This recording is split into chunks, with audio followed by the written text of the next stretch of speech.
this is Wake Angel 2001, and let's bring you what's probably going to be the last commission of March. It is the last of the Destructix team, made for Techaspike, Drago Wolf, or Drago Wolf. I know some people are going to correct me whichever way I pronounce it. My defense is, this character appeared in the comic book. His name has only ever been written down and not spoken out loud in any kind of official medium, so there is no official pronunciation. Drago or Drago, whatever floats your boat. It's not like I went up to, like when I found out Dr. Fukurokov or Finitivus, when I actually asked the creators how you would pronounce those names. Perhaps next Comic-Con I'll ask him how I pronounce Drago or Drago. Let's just make the...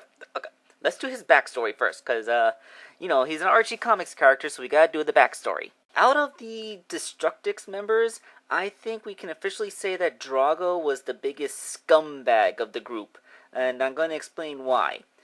He started out as a member of Lupe's wolf pack, although he was pretty much the quintessential lone wolf, always running off on his own and being the first to disobey orders.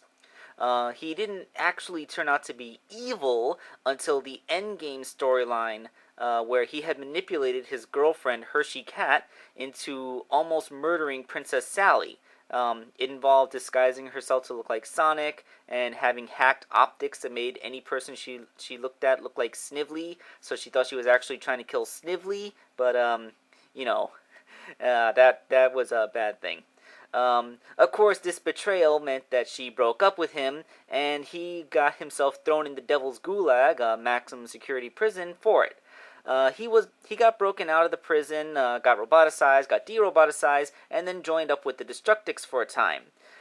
He left the Destructix team around the time that Lightning Lynx left to rejoin the Raiju clan, and then again went back to the Eggman Empire, where he got some cybernetic arms and became a leader of one of the Dark Egg Legion chapters. And that's pretty much where his story ended. I don't think he was one of the characters from the original Sad AM cartoon, so I think he's one of the characters that we lost to the Super Genesis wave. But that's okay. He's just a big, burly wolf guy. It's not like he was very distinct at all. Oh yeah, did you notice with those pictures of Hershey that she's one of those characters that doesn't wear clothes? Even in the comic book, it was actually pretty rare to see female characters not wearing clothes aside from Sally herself, but all that Hershey had on was that little neckerchief and the vest. So, you know, that's something. Okay, so now we're going to make a toy. The base figure was another Slug Terra character, this time Nacho. And Nacho, I gotta admit, this is a really cool looking figure. I mean, Eli looked so generic to me, and I guess Cord looked okay, but this guy, he looks pretty badass. I'm not sure why he appeals to me so much. Maybe there's just that little shadow of a 90s kid left inside of me that just digs this type of character design. But, you know, we gotta dismantle him and make him into somebody else, so let's get to that. This guy had a removable belt. I mean, you wouldn't have been able to remove it unless you took his legs off because it's not big enough to go past his feet, but, yeah, you can take it off. It's not attached by anything except friction, and it's perfect fit. Made it easy to put a belt buckle on it, at least. So, the body. Again, this is one of those figures where you can take everything off except for the shoulders. So, here the head is reattached because I was using it for alignment purposes. But, you can see I made the collar of the shirt, and that's pretty much all I had to sculpt on this guy, except for the belt buckle and the headwork. Okay, so after I got the groundwork of the head in, I plucked it off so I could sculpt on his muzzle and his eyes. So yeah, now he looks like a wolf instead of just some weird thing with funny looking ears. I also had to add a tail to the body. That's something you put on the back. And the hands were a simple job, you just paint them white. In fact, you paint them so white that you can barely see them in this picture. Maybe I should get some black backdrops for white objects. So, all painted up, I mean, he's a pretty simple design. He has, white fur, and, all of his clothes are uniformly blue. So, pretty simple there.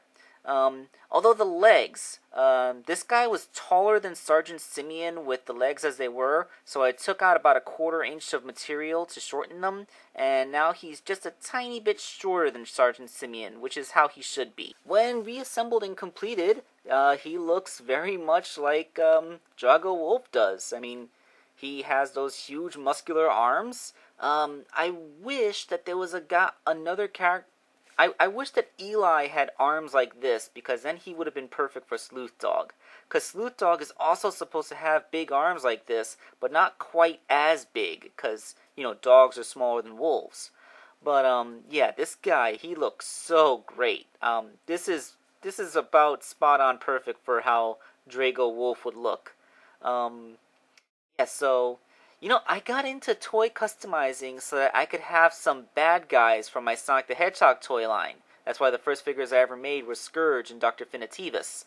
Well, now, looking at this group shot, I've come a long way. I mean, look at this. This is an entire team of comic book villains for the Sonic the Hedgehog franchise. And that's pretty awesome. Of course, we're not done with Techaspike yet. He has 6 more figures for me to make. But, those are going to be made interspersed with everyone else's. So, stay tuned for the next Wake Angel 2001 custom.